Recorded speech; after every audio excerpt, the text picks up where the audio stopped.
I just wanted to tell a story about a girl, Karen, that I met when I was a teenager. And she had a boyfriend and she had a baby with the guy. The guy left her. I guess he didn't want to be with her, but everyone that came around her that the guy spoke to, she was getting envious and jealous and spiteful. So I knew the guy, and the guy became my friend because at 19 you go to clubs. The guy was a DJ. So I think she thought she was all of that, and the guy was going to stay with her because the guy had a kid with her. But the guy ended up leaving because she's not a nice person. She's very lazy, and she likes to sleep around and lay around and gossip and talk badly about other people. Because I know, because she used to do it with me, she would talk badly about other people with me, but then she'd turn around and talk badly about me to other people. And I started noticing some really strange behavior. Like, I think I said this before, one day I woke up and all my ID was gone, and I felt like I was drugged and I didn't know where I was. So she intentionally drugged me. I don't know if she took my ID and buried it or did black magic with it. Not black magic, but dark magic with it. I'm not sure what she did, because I woke up and I was like, where's my purse? And she laid on the couch with her friend and blankly stared at me like, I don't know what you're talking about. You're crazy. Meanwhile, she already knew what she did. So that's all fine and good. I wasn't catching on to it because I was really young. And I had a boyfriend that was from my home country, and I was dating him. And he had a motorcycle.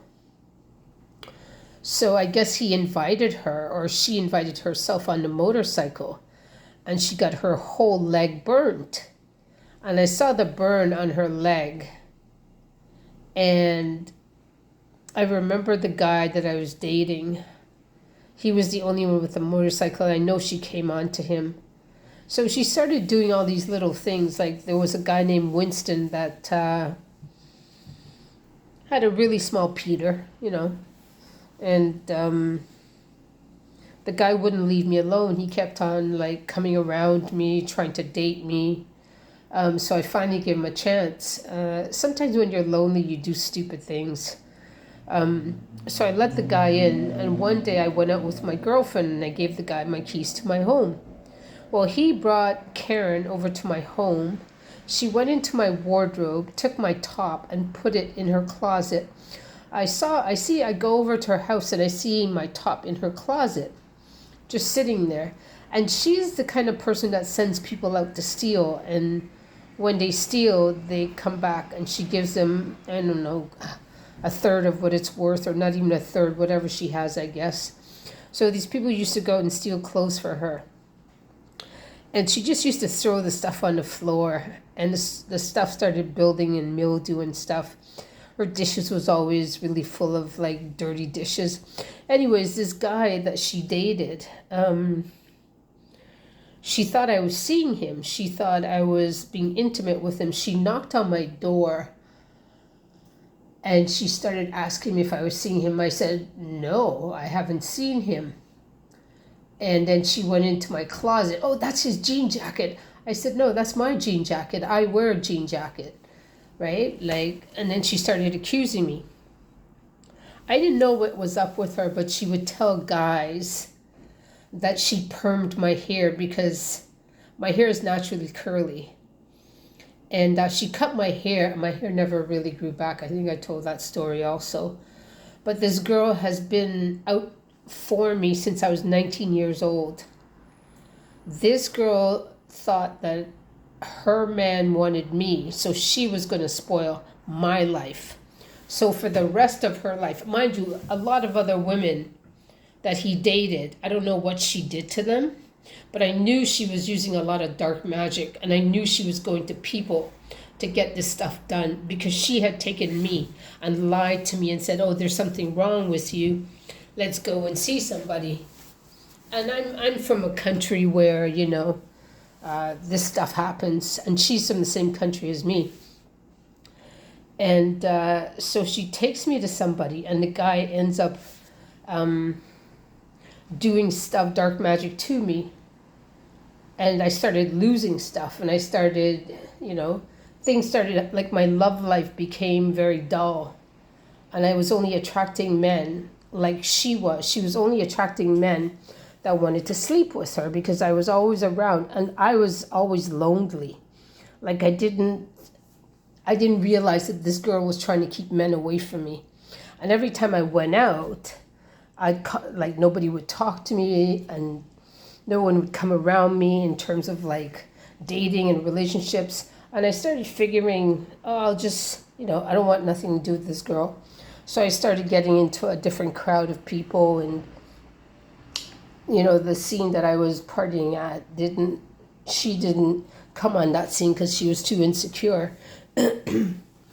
And she only stayed on like the R&B scene. But I was really into house music, and I loved house music. And she was very insecure and always thought that she was better than me because she had more clothes than me.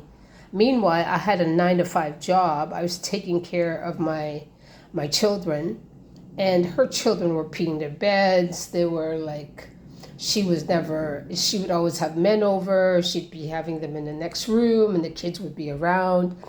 And it was really disgusting. But since that time, this girl has not left me alone. This girl has sent people towards me to harm me, especially men of color. She sent a lot of men of color towards me to harm me, to take from me mentally, physically, financially, and spiritually. She would send men that she was dating to come and sleep with me. She was vamping off my energy, and I didn't know any of this stuff. I didn't know what this was all about. But this girl, one time we were at a club, and somebody smacked her with a cork heel in her head. And she came, and she's like, look, somebody hurt me. I was like, nothing I could do about that. And I realized that all the people that were around her and were around me, she was lying to them and telling them stuff about me that wasn't true. She was lying and saying that I'm promiscuous and that I don't have a boyfriend. But meanwhile, in the background, she's doing spell work to make sure that that I'm left alone and nobody wants me. Like she's doing tons of spell work. She sent a gay girl to my house, and the gay girl had a crush on me, and I didn't like this girl at all because I already knew that this girl was trouble. Since then, I lost my house, lost my car, the police were pulling me over. So they started doing heavy black magic, dark magic on me, heavy. And this girl, for 35 years, would not leave me alone. She just kept on throwing dark magic and watching me and monitoring me and sending people into my life to harm me and to make sure I don't prosper. She did not want me to get ahead, like crabs in the bucket that she is. She wanted to push me back down to make herself feel better than me because I always had a 9-to-5 job. And the last guy she sent was the narcissist Miguel. And this guy is demonic, like seriously Looney Tune, like dangerous, harmful, evil, and bad intentions. Like he would kill you and would have no remorse. Like this guy has no empathy. So these people have constantly, I can't even go outside and smile. If I smile, it's a problem for them. If I go out and have a good day and I have ice cream and cake and I have a good day with my family, oh, it's a problem for them. This guy ruined every second of every day. He had nothing better to do. So he sent spirits to watch me and monitor me. This guy tried to take away my freedom, my job, my finances. And I hope he perishes in hell, and I hope she perishes in hell too.